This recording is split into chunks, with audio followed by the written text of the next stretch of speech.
ব্যাপারে যা ডিটেলস লাগবে সেটা একবার তোমাদেরকে বলে দিই। এই পারমিটটা আমি আগে কোনোদিনও কাটাইনি, এটা ফার্স্ট টাইম কাটালাম। তো রোড আপডেট এখন কিছুটা এরকম, আমরা এখন জুলুক থেকে প্রায় 8 কিলোমিটার আগে প্রচণ্ড জ্যামে প্রায় 8 ঘন্টা ধরে আটকে রয়েছি। উনি 2000 টাকা ভাড়া দিলে আমি দেবো আজকে, জান বাঁচিয়েছে আমার। গুড মর্নিং, আমি ইমন আর ভিডিও শুরু করছি গ্যাংটক থেকে। আর গ্যাংটকের আমাদের রুম থেকে ভিউ কিছুটা এরকম।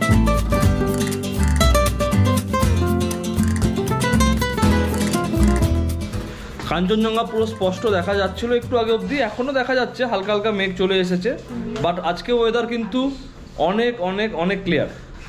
কালকে অবধি এখানে বৃষ্টি হচ্ছিল, কালকে সারাদিনের মধ্যে টুকটাক কম বেশি বৃষ্টি সারাক্ষণই হয়েছে। বাট আজকে ওয়েদার ম্যাক্সিমামটাই ক্লিয়ার, রোদ উঠে গেছে। আর এখন আমরা হচ্ছি রেডি। এখন ঘড়িতে বাজে হচ্ছে 7:45, 7:45 বাজে। আর 7:45 মধ্যে আমরা মোটামুটি উঠে সবাই রেডি হতে লেগেছি। আর আজকের প্ল্যান হচ্ছে আমাদের এখান থেকে জুলুক অবধি যাওয়ার। জুলুক পেরিয়ে আমরা যদি নাথাং ভ্যালি অবধি যেতে পারি, নাথাং ভ্যালিও যেতে পারবো। বাট আমরা জেএন রোড দিয়ে যেতে পারবো না, কালকের ভিডিওতে সেটা আমি বলেছি। জেএন রোড মানে হচ্ছে ছাঙ্গু লেক নাথুলা পাস হয়ে যে রাস্তাটা যায় সেটা, সেই রাস্তাটা এখনও অবধি প্রচণ্ড স্নোফলের জন্য বন্ধ রয়েছে, পারমিট দিচ্ছে না। আর আমাদের যেহেতু প্ল্যান ছিল আমরা ইস্ট সিকিম যাবো এবং জুলুক ঘুরবো, যার জন্য আমাদেরকে রংলি বাজার হয়ে নিচে নেমে যেতে হবে এবং রংলি বাজার থেকে আবার আমাদেরকে জুলুকের দিকে উপরে উঠতে হবে। আর সকাল সকাল চলে এসেছে কফি। আর এখন বাজে প্রায় 8টা, আর একটু বাদে আমরা ব্রেকফাস্ট করে বেরিয়ে যাব। ব্রেকফাস্টে বলেছি লুচি আর ঘুগনি, আগের বার এটা খেয়েছিলাম, এটাই বেশ ভালো ছিল। তো লুচি ঘুগনি খেয়ে তারপরে আমরা বেরিয়ে যাব। আর কফিটা কেমন করে চলে যায় বলো, আমি এখনো নিইনি। আমি একটা কথা বলবো অজয়। প্রথমত আমরা পাহাড়ে কেন আসি? এই কেন? এই যে কাঞ্চনদাকে দেখতে পেয়েছি, এই হোটেলটা নিয়েছি শুধু কাঞ্চনদার। তো তোমরাও আসো, এই মজাটা পাবে। আর যদি না আসতে পারো তাহলে এক্সপ্লোরিং প্যারাডাইসটা আছে। আর এই যে কফিটা সত্যি অসাধারণ করেছে, পাহাড়ের একটা ভিউ। কফিটা দারুণই করেছে, দারুণ এক্সট্রিম লেভেলে দারুণ করেছে। সব থেকে বড় ব্যাপার, এই হোটেলে খাট আছে, দুটো চেয়ার রয়েছে, সবাই দাঁড়িয়ে দাঁড়িয়ে এখানে কফি খাচ্ছে আর কাঞ্চনজঙ্ঘা দেখছে। স্টেডিয়াম।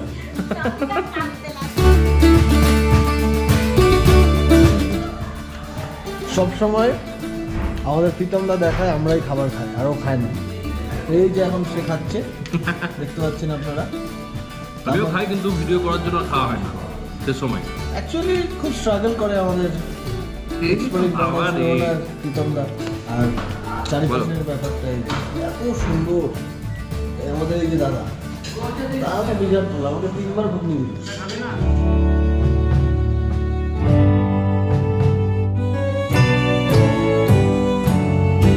আর এখন ঘড়িতে বাজে হচ্ছে 10টা। খুব কম সময়ে আমরা এরকম তাড়াতাড়ি রেডি হয়ে গেছি এবং একদম যেটা প্ল্যান ছিল 10টার সময় বেরোনো, 10টার মধ্যে আমরা রেডি হয়ে গেছি। সব বাইকে লাগেজ প্যাক একদম কমপ্লিট হয়ে গেছে। আর আমাদের পারমিট কালেকশন কমপ্লিট হয়ে গেছে। আর পারমিটের ব্যাপারে যা ডিটেলস লাগবে সেটা একবার তোমাদেরকে বলে দিই। এখানে বাইকের জন্য পারমিট করতে গেলে কিন্তু নিজের বাইক হতে হবে, ওন বাইক। অথরাইজ বাইক কিন্তু এখানে অ্যালাউ নেই। আর পারমিট কেবল লাগে ইস্ট সিকিম এবং নর্থ সিকিমে। তোমরা যদি সাউথ বা ওয়েস্ট সিকিমে যাও তাহলে সেখানে কিন্তু পারমিটের প্রয়োজন হয় না। কেবলমাত্র বর্ডার এরিয়া যেগুলো আছে নর্থ সিকিম এবং ইস্ট সিকিমে, সেখানে পারমিট লাগে। পারমিটের জন্য প্রয়োজনীয় ডকুমেন্টস হচ্ছে বাইকের আরসি লাগবে, বাইকের ইন্স্যুরেন্স কপি লাগবে, বাইকের পিইউসি পলিউশন আন্ডার কন্ট্রোল সার্টিফিকেট লাগবে, এছাড়াও নিজের ড্রাইভিং লাইসেন্স লাগবে। এই 4টে ডকুমেন্টস লাগবে। আর তার সাথে যে ওনার বা যে বাইক রাইডার তার ভোটার কার্ড লাগবে। এখানে কিন্তু আধার কার্ড অতটা ভ্যালিড না, ভোটার কার্ড কিন্তু মাস্ট। আর বাইকের সাথে কো রাইডার যারা থাকবে তাদেরও ভোটার কার্ডই লাগবে, আর তার সাথে পাসপোর্ট সাইজ ছবি লাগবে। আর পারমিটের জন্য আমরা ডকুমেন্টস জামিয়াং ভাইকে সব হোয়াটসঅ্যাপ করে দিয়েছিলাম এই সমস্ত ডকুমেন্টসগুলো, এবং সে প্রিন্ট আউট করে এখানে পারমিট আমাদের বানিয়ে রেখেছিল, এবং যার জন্য কিন্তু আমাদের একটা দিন সেভ হয়েছে। আর যদি তোমরা ডকুমেন্টস না পাঠিয়ে নিজেরা পারমিট করাও তাহলে এখানকার পারমিট অফিসে গিয়ে তোমাদেরকে পারমিট করাতে হবে। বাট এখানে পারমিট করার জন্য কিন্তু একটা এজেন্ট মাস্ট, তোমাকে যে কোনো এজেন্ট লাগবে। আর এই জামিয়াং ভাই এখানকার এজেন্ট, তো তার ফোন নাম্বার আমি ডিসক্রিপশানে এবং স্ক্রিনে দিয়ে দিচ্ছি, তোমরা কল করে পারমিট করিয়ে নিতে পারো। আমরা যতবারই সিকিম আসে এবং যতবারই পারমিটের প্রয়োজন হয় আমরা যাদের কাছ থেকে করাই। তো তোমরা চাইলে এখান থেকেও করতে পারো। আর এবার আমরা বেরিয়ে চলছি এবং সবাই রেডি হয়ে গেছে, আমি কেবলমাত্র ভিডিওর জন্য দাঁড়িয়েছিলাম। চলো বেরিয়ে পড়ি আমাদের আজকের ডেস্টিনেশন জুলুক বা নাথাং ভ্যালির উদ্দেশ্যে। আর জুলুক বা নাথাং ভ্যালি কেন বললাম, হেলমেটে গিয়ে বলছি। চলো বেরালাম এতক্ষণে আমাদের হোমস্টে, এই হোমস্টে না হোটেল থেকে। এরপর থেকে যেখানে থাকবো সেখানে সব হোমস্টে থাকবে। গ্যাংটকে আমাদের হোটেল, এই কাঞ্চন রেসিডেন্সিতে আমরা এসে থাকি প্রত্যেকবার। আর এখান থেকে আমাদের ফার্স্ট ডেস্টিনেশন হবে আজকে আরিতাল লেক। আরিতাল লেকের পরে আমরা যাব জুলুক বা নাথাং ভ্যালি। আর জুলুক বা নাথাং ভ্যালি এই কারণেই বললাম, ওই রাস্তাতে জুলুকের পর থেকে কিন্তু প্রচণ্ড বরফ আছে। সোজা হ্যাঁ সবাই, ওই রাস্তাতে জুলুকের পর থেকে কিন্তু প্রচণ্ড বরফ আছে। এবং আমাদের এই হোটেল থেকে বললো যে তোমরা জুলুক অবধি যাও, দেখো কি বলছে, যদি পুলিশে আটকে দেয় তাহলে কিন্তু উপরে যেতে পারবে না, কারণ বরফ এক্সট্রিম থাকলে পুলিশ ওখানে আটকে দেবে। তো যার জন্য আমি বললাম নাথাং ভ্যালি বা জুলুকে আমরা থাকবো। আর সেই জন্য আমরা আগে থেকে কোনো রকম হোমস্টে বুক করে যাইনি। তবে একটা হোমস্টের সাথে আমরা কথা বলেছি নাথাং ভ্যালিতে। আর এই সামনে পড়বে এমজি মার্কেট অবধি প্রচণ্ড জ্যাম থাকবে, এটা ওয়ান ওয়ে। এই সময় প্রচণ্ড ট্রাফিক থাকে এবং হোলির সময় কিন্তু প্রচণ্ড ভিড়। কালকেই সেটা আমরা এমজি মার্কেটে প্রমাণ পেয়েছি। আর এই জ্যাম কাটিয়ে তোমাদের সাথে গল্পে ফিরে আসছে না, তো এই সামনে ওয়াগনার দেখে কিন্তু সেরকম লাভ নেই। মোটামুটি কিছুটা জ্যাম কাটিয়ে চলে এসেছি। আর আমাদেরকে রংলি বাজার অবধি নামতে হবে। আর রংলি বাজারের রাস্তা হলো সামনে রানীপুল বলে একটা জায়গা পড়বে। রানীপুল এখান থেকে 6 কিলোমিটার। আর আমরা রানীপুল থেকে চলে যাব বাঁ দিকে সোজা, যে রাস্তাটা যাবে পাকিয়ংয়ের দিকে, এবং পাকিয়ং থেকে আমরা রংলি বাজার যাব। আর গ্যাংটক থেকে প্রায় 10 কিলোমিটার দূরে।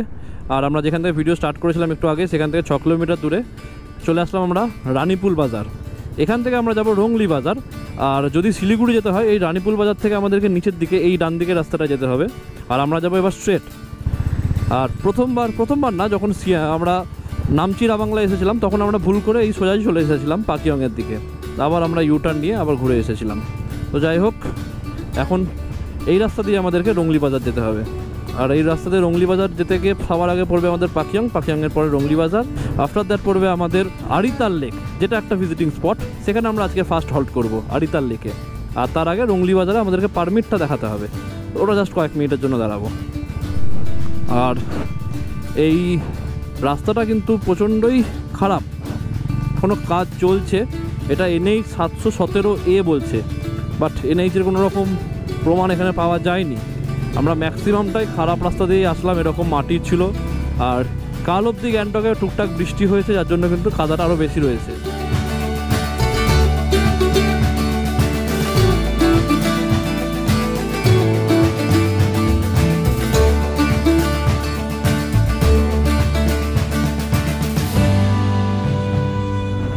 হ্যাঁ, এই জায়গাটায় টার্নিং নেওয়ার সময় যদি জোরে চালাই তাহলে কিন্তু আবার স্কিড করে যাবে। আর এবার থেকে মনে হচ্ছে রাস্তাটা একটু ভালো হবে, কারণ এখান থেকে যা দেখতে পাচ্ছি রাস্তাটা পুরোটাই ভালো। আর এবার মনে হচ্ছে না একটা NH-এ আছি। এতক্ষণ অবধি রানীপুলের পর থেকে ম্যাক্সিমামটা এরকম কাদা, যেটা দেখলে এরকমই ছিল। এই এতক্ষণ থেকে আমরা পেলাম ভালো রাস্তা, বাট এইরকম এটাতেও সামনে কিছুটা টুকটাক কাজ চলছে, বাট কাদাটা আর নেই এখানটায়। আর এখান থেকে আরিতাল লেক দেখাচ্ছে 46 কিলোমিটার, আর সময় লাগবে 1 ঘন্টা 17 মিনিট।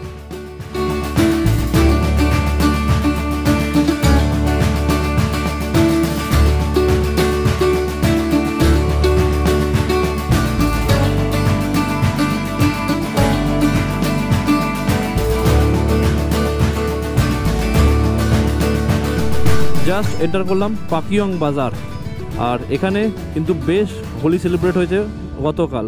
তবে আজকেও কিন্তু আমরা আমাদের মুর্শিদাবাদের আশেপাশের জায়গায় কিন্তু হোলি সেলিব্রেট করে থাকি, এবং এটাই সবথেকে বড় হোলি হয়ে থাকে। যারা মুর্শিদাবাদের আশেপাশে এলাকা থেকে দেখছো ভিডিওটা, তারা কিন্তু এটা রিলেট করতে পারবে যে আমরা কিন্তু সেকেন্ড হোলির দিন বেশি এনজয় করি। আর এখানেও কিন্তু অন্যান্য জায়গার মতো একদিনই হোলি হয়। আজকে কিন্তু হোলির কোনো রকম ছিটে ফোটা নেই, এখানে কালকের ফেলে যাওয়া হোলির কিছু অংশ রয়েছে। আর পাকিয়ং ক্রস করার পর আবার কিন্তু রাস্তা বেশ ভালো। আর ওই যে ভাঙা রাস্তাটা আমরা পেরিয়েছিলাম, তারপর থেকে অনেকটা ভালো রাস্তা পেয়েছি, তোমাদেরকে সেটা সিনেম্যাটিক ফুটেজে দেখালাম। এরপরে আমরা ক্রস করব হচ্ছে রংলি বাজার। এখান থেকে খুব বেশি দূরে হবে না, খুব বেশি হলে এখান থেকে 20 কিলোমিটার হবে। আর এবার যতটা এদিকে যাচ্ছি তত কিন্তু শহরের গ্যাঞ্জাম কম, ভিড়ভাড়টা কম, রাস্তা পরিষ্কার, ওয়েদার ক্লিয়ার। আর কি চাই?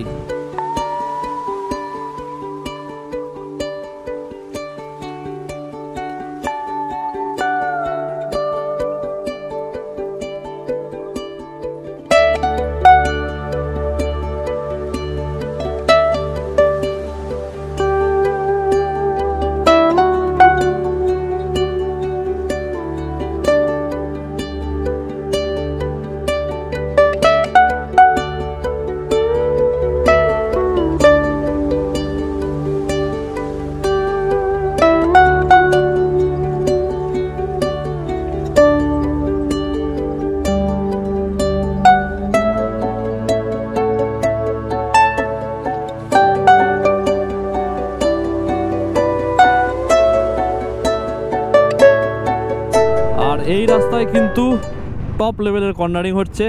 আর আমাদের ফুল টিম 3টে বাইক পর পর একসাথে যাচ্ছি। সবার আগে রয়েছে বিকি, তারপরে রয়েছে অজয়, তারপরে রয়েছে আমি। দারুণ লেভেলের রাস্তা করেছে কিন্তু এটা। এই রাস্তাতে আমি কোনোদিন আসিনি, তবে এসে একদম মন ধন্য হয়ে গেল। আর রাস্তার চারিদিকে এরকম গাছের পাতাগুলো শুকনো পড়ে আছে বসন্তের, আর যার জন্য কিন্তু রাস্তাটা সৌন্দর্য অনেকটাই বেড়ে গেছে। এতক্ষণ আমরা ওই পাহাড় দিয়ে নামলাম, নেমে একটা ব্রিজ ক্রস করে রংপুর রাস্তায় আসলাম। এবার আমরা এই রাস্তা দিয়ে আবার উপরে উঠবো ইস্ট সিকিমের দিকে। আর এই রাস্তাটাই জেএন রোড খোলা থাকলে আমরা ছাঙ্গু লেক হয়ে যেতাম। তবে রাস্তা প্রথম কিছুটা খারাপ ছিল, হয়তো 5 থেকে 10 কিলোমিটার রাস্তা খারাপ ছিল। তারপর থেকে এই রকম সুন্দর টারম্যাক রোড পেয়েছি। তোমরা ইজিলি এই রাস্তাতে 60, 70, 80-তে ক্রুজ করতে পারবে উইথ পিলিয়ন। দারুণ রাস্তা, দারুণ, মানে কোথাও ভাঙাচোরা সেরকম কিছু পাইনি। ওই প্রথমেই যে কাদামাখা রাস্তাটা ছিল ওইটুকুই ছিল, তারপর থেকে কিন্তু রাস্তা একদম ঝকঝকে, মানে এক্সপেকটেশনের অনেকটা বেশি পেয়েছি আমরা। ভাবিনি যে এতটা সুন্দর সিকিমের রাস্তা হতে পারে। আমি অন্তত ভাবিনি যে সিকিমের রাস্তা এখন এতটা সুন্দর হয়ে গেছে। কারণ আমি লাস্ট সিকিম এইগুলো ঘুরেছিলাম নামচিরা বাংলা বাদ দিয়ে, এই জুলুক বা গুরুদংমার লেক যখন গিয়েছিলাম তখন কিন্তু রাস্তা অনেকটাই খারাপ ছিল। বাট এখন নো ডাউট এ ক্লাস রাস্তা। আর এখান থেকে আরিতাল লেক এখনও আমাদের সময় লাগবে প্রায় আধ ঘন্টা, যার ডিস্টেন্স 17 কিলোমিটার। এখন আমরা এই ভালো রাস্তাতেই ছিলাম, বাট আরিতাল লেক যাওয়ার জন্য পিছনের মেন রাস্তা থেকে এই উপরে সরু রাস্তা দিয়ে যেতে হবে। আর আরিতাল লেক এখান থেকে এখনও 15 মিনিট লাগবে এই রাস্তা দিয়ে যেতে।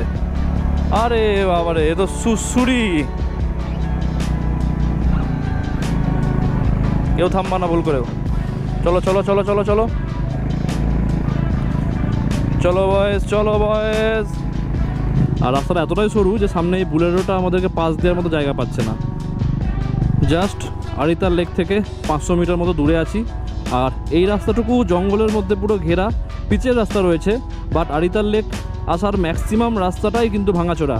আমি যে জায়গা থেকে লেন চেঞ্জ করলাম, মানে জুলুক যাওয়ার যে রাস্তাটা আমরা ধরেছিলাম, ওই রাস্তা থেকে আমাদেরকে ডান দিকে একটা সরু রাস্তা হয়ে উপরে উঠে আসতে হয়েছিল। এবং উপরে ওঠার রাস্তাটা এতটাই স্টিপ এবং এতটাই সরু, যার জন্য কিন্তু অনেক সমস্যা হতে পারে যারা নতুন আসছো। চলে এসেছি আমরা আরিতাল লেকে। আর আরিতাল লেকের পরিবেশটা একদম নিরিবিলি। আর এই লেকের ধার দিয়ে হেঁটে যাওয়ার রাস্তা আছে। আর এই গোটা লেকটা ঘুরে আসার ব্যবস্থা রয়েছে, বাট অতটা হয়তো ঘুরবো না। কিছুটা গিয়ে একটা ফাঁকা জায়গায় বসবো, নিজেদের মধ্যে একটু সময় কাটাবো, তারপরে আবার চলে আসবো। আর ততক্ষণ তোমরা এই আরিতাল লেকে কিছু সিনেম্যাটিক ফুটেজ এনজয় করো, যেটা দেখে তোমাদের যদি মনে হয় এখানে আসার প্রয়োজন আছে বা জায়গাটা যদি ভালো লাগে তো অবশ্যই চলে এসো। বাট বাইক নিয়ে যারা আসবে তারা কিন্তু একটু মাথায় রেখে চলো যে এটা কিন্তু বেশ স্টিপ একটা রাস্তা। এই ইস্ট সিকিমের এই আরিতাল লেক কিন্তু সবাই খুব একটা আসে না, তো এসে জায়গাটাকে এক্সপ্লোর করো, অবশ্যই ভালো লাগবে। নিরিবিলি এরকম লেকের ধারে ঘুরে বেড়াতে কার না ভালো লাগে। চলো এনজয় করো আরিতাল লেকের কিছু সিনেমাটিক ফুটেজ।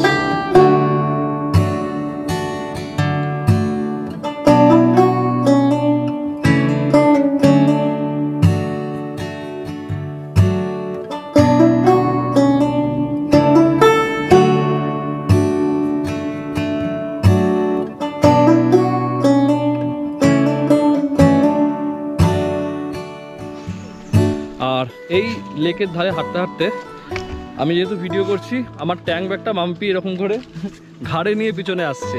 একটু পরে আমি নিয়ে নেবো, বাট ভিডিও করছি বলে ওকে দিলাম। আর অনেকটা হাঁটছি, মাম্পির পায়ে হাঁটলে একটু বেশি সমস্যা হচ্ছে ইদানিং। বাড়িতে একটা প্রবলেম হয়েছিল, তো যার জন্য একটু সমস্যা এখন হচ্ছে বেশি, যেটা কিন্তু আগে এতটাও ছিল না। আর এই লেকে কিন্তু বোটিংয়ের ব্যবস্থাও রয়েছে। যারা পাহাড়ের উপরে এরকম বোটিং করতে একটা এক্সপিরিয়েন্স চাও, অবশ্যই চলে এসো এই আরিতাল লেকে। আর এই লেকের ধারে এখন পেয়ে গেছি একটা চায়ের দোকান। এখানে একটা না, অনেকগুলো চায়ের দোকান রয়েছে। এখানে চা, ম্যাগি, মোমো, চাউমিন সবই পাওয়া যায়।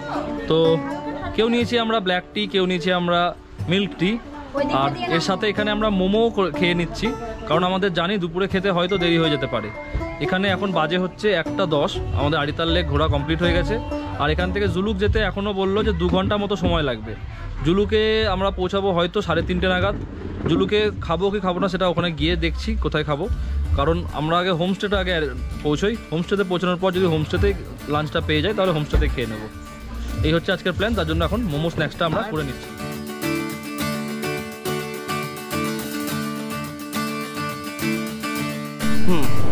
আরিতাল লেক থেকে বেরোলাম, বেরিয়ে এই রাস্তাটুকুই খালি সুন্দর। তারপর থেকে দেখো কতটা এক্সট্রিম ঢালু রাস্তাটা।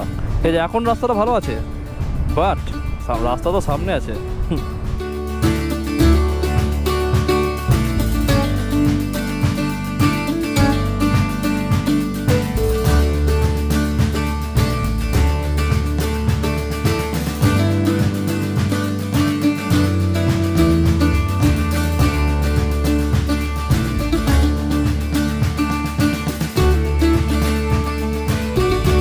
আর এই যে আমরা পেয়ে গেলাম এবার মেন রোড, আর মেন রোড থেকে রাস্তাটা পুরো খারাপ। এবার এই রোড থেকে আমরা ডান দিকে টার্ন নিয়ে নেবো। এখন আমরা পৌঁছালাম রংলি, আর রংলি থেকে আমাদেরকে ডান দিকে টার্ন নিয়ে নিতে হবে, যেটা চলে যাচ্ছে ইস্ট সিকিমের রাস্তা। আর ইস্ট সিকিমে আমরা সিল্ক রুট হয়ে উপরে উঠবো, আর যাব প্রথমে থাম্বি ভিউ পয়েন্টে। থাম্বি ভিউ পয়েন্ট থেকে উপরে সিল্ক রুটটাকে যদি ক্লিয়ার দেখা যায় তাহলে কিছু অসাধারণ দৃশ্য সাক্ষী তোমাদেরকেও রাখবো। আর সিল্ক রুট নামটা এই কারণেই হয়েছে, এটা ব্রিটিশ আমলে বা তারও আগে এই রাস্তা দিয়ে ইন্ডিয়া চায়না সিল্ক ইম্পোর্ট এক্সপোর্টের কাজ হতো, তো যার জন্য এই রাস্তার নাম সিল্ক রুট। আর এখান থেকে উপরে দেখতে পাচ্ছি যথেষ্ট মেঘ আছে, তার মানে কিন্তু উপর বেশ ঠান্ডা হবে এবং উপরে কিন্তু স্নোফল বা বৃষ্টি দুটোরই সম্ভাবনা আছে। Thank you. এখন পৌঁছালাম আমরা লিনথাম, সেখান থেকে আমাদের পারমিট দেওয়া শুরু হবে। দাঁড়াও তোমরা সাইডে দাঁড়াও, এখানে পারমিটটা আমরা দেখিয়ে নিই। লিনথামের চেকপোস্ট থেকে আমাদের প্রথম পারমিট দেখাতে হলো, আর এরপর থেকেও রাস্তা বেশ ভালো রয়েছে। আর এরপরে আমাদেরকে আবার পারমিট দেখাতে হবে পদমচেন। আমরা লিনথাম থেকে অনেকটা চলে এসেছি, প্রায় 4-5 কিলোমিটার চলে এসেছি। আর পদমচেন লিনথাম থেকে হচ্ছে 12 কিলোমিটার ছিল, আর এখান থেকে প্রায় হয়তো 8 কি 7 কিলোমিটার মতো হবে। আর উপরের ওয়েদার যা বললাম দেখে মনে হচ্ছে ভালোই ক্লাউডি রয়েছে। আর এবার থেকে হালকা হালকা ঠান্ডা লাগা শুরু হচ্ছে, উপরে আরও ঠান্ডা প্রচুর রয়েছে। আর বেশ কিছুটা ভালো রাস্তা আসার পর এই রাস্তাটা এবার কাজ হচ্ছে, যার জন্য এই রাস্তাটা একটু ভাঙাচোরা। আমাকে ওরে বাবারে, এই যে পুরো পাথর কেটে রাস্তাটাকে চওড়া করা হবে। এখন দাঁড়িয়ে রয়েছি পদমচেন থেকে কিছুটা আগে, 2 থেকে 3 কিলোমিটার আগে হবে। এখানে একটা চেকপোস্ট রয়েছে, যে চেকপোস্টে কিন্তু আবার পার হেড 100 টাকা করে লাগলো। এটা হচ্ছে ফরেস্টের চার্জ, এবং এখানে এন্ট্রির জন্য পার হেড 100 টাকা করে লাগলো। আমরা যেহেতু 6 জন ছিলাম, 6 জনের জন্য আবার 600 টাকা লাগলো। এই পারমিটটা আমি আগে কোনোদিনও কাটাইনি, এটা ফার্স্ট টাইম কাটালাম। কবে থেকে লাগবে যে জানি না, তবে এখানে আবার আমাদের পার হেড 100 করে লেগে গেল। এখন জাস্ট এন্টার করলাম পদমচেনে, আর পদমচেনে এখানে পারমিট অফিসে আমাদেরকে আবার পারমিটগুলো দেখাতে হলো। আর এখান থেকে মোটামুটি আমাদের সিল্ক রুট শুরু। এই রাস্তাটাই আমরা থাম্বি ভিউ পয়েন্ট থেকে যদি ওয়েদার ক্লিয়ার থাকে তাহলে দেখতে পাবো যে পুরো জিগজ্যাগ থাকে, এবং টোটাল 39 কি 49 হেয়ার পিন বেন্ড থাকে, উপর থেকে পুরো দেখা যায় এরকম জিগজ্যাগ থাকে। 39 অথবা 49, এটা আমি এক্স্যাক্ট এখন অব্দি শিওর না। তো রোড আপডেট এখন কিছুটা এরকম। আমরা এখন জুলুক থেকে প্রায় 8 কিলোমিটার আগে প্রচণ্ড জ্যামে প্রায় আধ ঘন্টা ধরে আটকে রয়েছি। 2 দিকে পুরো গাড়ি আটকে রয়েছে, কোনো গাড়ি এগোচ্ছে না। আর রাস্তায় কাজ হচ্ছে বলে এই সমস্যাটা বেশি হচ্ছে। তো দেখা যাক কখন আমরা জুলুক পৌঁছই। এখন ঘড়িতে 4টে বেজে গেছে, আধ ঘন্টা ধরেও আমরা এখানে দাঁড়িয়ে আছি জ্যামের মধ্যে। আর অ্যাজ পার গুগল ম্যাপ দেখাচ্ছিল আমরা 4:30-র মধ্যে নাথাং ভ্যালি পৌঁছে যাব। তো জুলুকে এখনও পৌঁছাতে পারলাম না, 4টে বাজতে চললো। দেখা যাক কী হয়। আর এই জ্যাম পেরিয়ে তোমাদের সাথে আবার গল্পে ফিরে আসছি। ততক্ষণ একটু জ্যামটাই দেখো।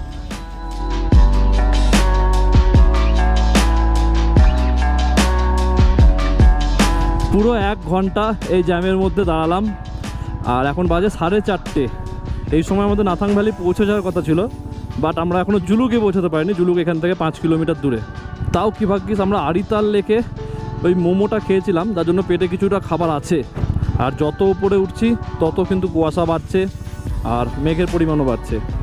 এবার আমরা প্রায় জুলুক চলে এসেছি। জুলুক আসার কিছুটা আগে রাস্তা এরকম পুরো কুয়াশায় ঢাকা, কিছু দেখা যাচ্ছে না, রাস্তা প্রচণ্ড খারাপ। আর এই কুয়াশার মধ্যে যাচ্ছি, কোনটা রাস্তা কিছু বুঝতে পারছি না।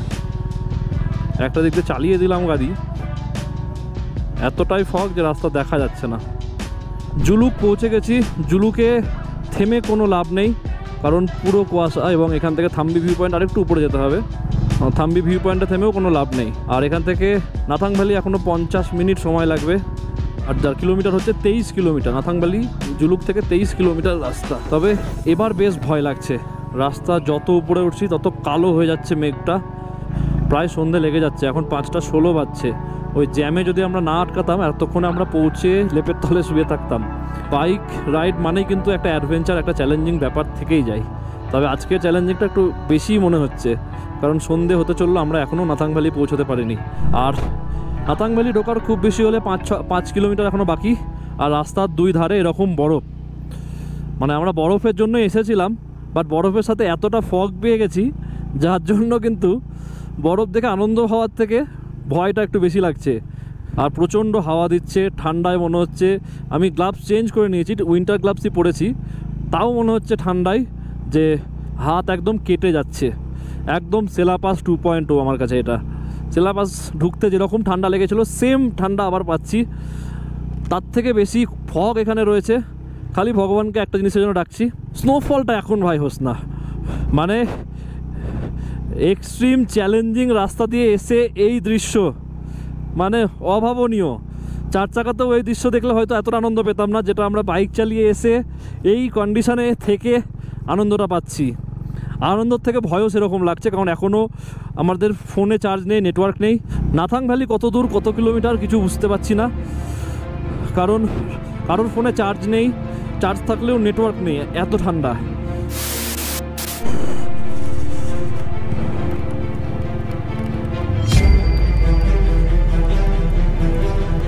এসছে নেটওয়ার্ক এসছে? হ্যাঁ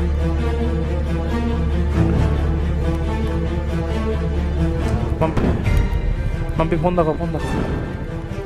কারেন্টের তার গিয়েছে, কিছু তো আছে। ও কঠিন অবস্থা, খারাপ আমাদের। কোথায় এসছি, নেটওয়ার্ক নাই ফোনে, অন্ধকার হয়ে গেছে, না মানুষজন না কিছু। আর রাস্তায় এবার স্নোফল হচ্ছে, যাতায়াতে লাইট জ্বলছে, সামনে সামনে লাইট জ্বলছে, একটা কিছু আছে। ও ভাই সেই ম্যান ভার্সেস ওয়াইল্ডের মতো অবস্থা আমাদের।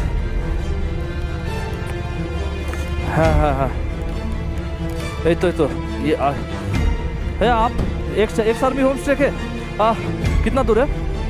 हाँ 3 थोड़ा बर्फ है, ठीक है? हाँ बर्फ से एक मत मारना, ओके। निकल जाना। ऐसा ही बर्फ है ना ज़्यादा है? थोड़ा सा आगे पुलिया होगा एक, वहाँ जाके बैठ जाना। आगे पुलिया मतलब ब्रिज है छोटा सा। Bridge, okay okay. ভাই পাহাড়ের লোক যে এতটা ভালো হতে পারে আমি ভাবতে পারিনি। এই ঠান্ডার মধ্যে উনি বাইরে বেরিয়ে এসেছে আমাদেরকে নিয়ে আসার জন্য। আরে ভাই দাদার ভাই আমি জড়িয়ে ধরবো একবার গিয়ে। না না নামতে হবে না,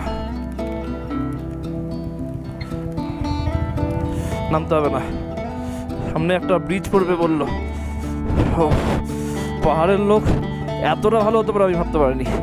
তুমি ভাবো এরকম স্নোফলস হচ্ছে, ঠান্ডা এরকম হাড় কাঁপানোতে কে বাইরে বেরাবে, সে হোমস্টে পাক না পাক। উনি 2000 টাকা ভাড়া নিলে আমি দেবো আজকে, জান বাঁচিয়েছে আমার। নামো নামো নামো নামো নামো, চলে এসছি। আগে ভাই আগুন দাও, কোথায় আছে? ব্যাগ ম্যাগ থাক। অবশেষে পৌঁছেছি আমরা এক্স আর্মি হোমস্টেতে। বাট মানে এই হোমস্টের মালিক বা ওনার যে আছে, উনি আমাদের কাছে ভগবানের মতো রাস্তায় এসেছেন। এইভাবে যে কেউ কাউকে হেল্প করতে পারে আমি ভাবতে পারিনি। তার কারণ হচ্ছে আমরা রাস্তায় তো কিছু পাচ্ছিলাম না, একদম চারিদিক সাদা বরফ ছিল। প্রায় সন্ধে হয়ে যাচ্ছিল, নাথাং ভ্যালি কোনটা বুঝতে পারছিলাম না, ফোনে নেটওয়ার্ক ছিল না। অনেক খুঁজে খুঁজে একটা আর্মি ক্যাম্প পেয়েছিলাম, সেখানে আর্মি অফিসারদেরকে ডেকে তাদের ফোন থেকে এই হোমস্টের ওনারকে আমরা ফোন করি। সেই ওনার তাদেরকে বলে যে আমি গাড়ি পাঠাচ্ছি, ওদেরকে ওখানে রাখো। দিয়ে আমি জিজ্ঞাসা করলাম যে বাইক যাবে নাকি সেখানে, তো বাইক বললো যে কষ্ট হবে, চলে আসো। তারপরে উনি নিজে থেকে বললো এই হোমস্টে ওনার যে এক কাজ করেন, আপনি বাইকে করে আসেন, আমি হেঁটে হেঁটে রাস্তা অবধি যাচ্ছি, কারণ এখানে ফোনে নেটওয়ার্ক পাবেন না। উনি এই বাইরে স্নোফলস হচ্ছে এই হাড় কাঁপানো ঠান্ডার মধ্যে আমাদেরকে আনতে গিয়েছিল রাস্তাতে। গোটা রাস্তায় আমরা কোনো লোকজন পাচ্ছিলাম না, বুঝতে পারছিলাম না যে আদৌ ঠিক রাস্তায় যাচ্ছি না কোথায় আসছি। তো ওনাকে যখন রাস্তায় আমি দেখতে পেলাম, ভগবানের মতো উনি আমাদের সামনে এসেছিল। আর এই হচ্ছে আগুনের ব্যবস্থা এখানে করা আছে। আর এই আগুনের ওরা যে পা আগুনে দিয়ে দিই, অনেকক্ষণ প্রায় 5 মিনিট হয়ে গেল পা আগুনের মধ্যে আছে, একদম কাছে। এখন মনে হচ্ছে পায়ে একটু সেন্স এলো। আর একটু বাদে তোমাদের সাথে ফ্রেশ হয়ে রুমে গিয়ে তারপরে কথা বলছি। গরম জল সঙ্গে সঙ্গে দিয়েছে, একটু গরম হয়ে তারপরে আবার কথায় আসছি। এখন ঘড়িতে সময় 8:45, 7:45 আমরা এখন বসলাম আমাদের আজকের আড্ডায়।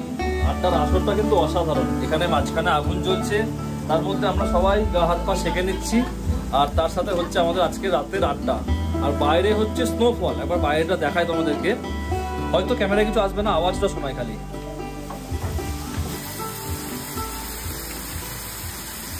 এই যে রাস্তাটা পুরো সাদা হয়ে গেল, সাদা। এই হচ্ছে বাইরের ওয়েদার। আর আসতে যতটা কষ্ট হয়েছিল বরফ আর এই অ্যাটমসফিয়ারটা পেয়ে কিন্তু আমাদের সবার মন পুষিয়ে গেছে। বলে না কষ্ট করলে কেষ্ট মেলে, এতটা কষ্ট এতটা হার্ডকোর রাইড করার পর এত সুন্দর কেষ্ট আমরা পেয়েছি। আপাতত এই অ্যাটমসফিয়ারটাকে এনজয় করি। আর এরপরে আমাদের ডিনার দিয়ে দেবে 9টার মধ্যে, এখন বাজে 7:45। সবার দাঁত মুখ দেখলে বুঝতে পারবে যে কতটা ঠান্ডা এখানে লাগছে, কথা বলা যাচ্ছে না, যাতা ঠান্ডা যাতা। আর যাই হোক, আজকের দিনে আমাদের এই আড্ডাটা করেই দিনটা শেষ করব। আর এখানেই ভিডিওটা শেষ করছি, কারণ আড্ডার পরে কিন্তু আমরা জাস্ট খাওয়া দাওয়া করে ঘুমিয়ে যাবো। আজকের ভিডিওটাও এখানেই শেষ করছি। চলো টাটা বাই বাই, মি ইমন সাইনিং অফ এক্সপ্লোরিং প্যারাডাইস।